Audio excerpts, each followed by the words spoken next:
Please. I grew up in Torreón, Coahuila. Saludos a todos. And whenever I was there, I finished high school, and I was like, fortunately for me, it's really common for people in my school to know English. So it's super super rare for you to not know English in the 4 or 5 top schools in the city. And well, if you grow up bilingual, you open two opportunities, like two pathways. Like you can go either to all the other countries in South America, or you can go to the U.S., you can go to the U.K., Australia, etc. So I had opportunity to go to a pre-college program in Flint, Michigan in 2018. And I was like, dude, I want to go to college in the U.S.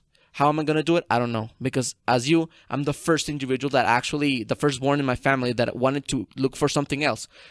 I'm still haven't been dismotivated from engineering. I hope not, but maybe in the future I can. I mean, it's valid, to change in options, to change on. I realized that you changed major 4 times, right? I did. Yeah. So it's like, it's okay for you to change. And right now it's podcast. Right now it's like going to community college. Maybe tomorrow it's making books and going to Australia, and You're absolutely correct with regards to the 2 languages. It is so important. And let me just first say, I wish that I was fluent in Spanish, and I can speak Spanish enough to get by. And both my parents are native bilingual. speakers. They're native speakers. Yeah. Yeah, they were bilingual. The issue was when I was growing up, and I grew up, I was born in the 60s. I was growing up in the 70s.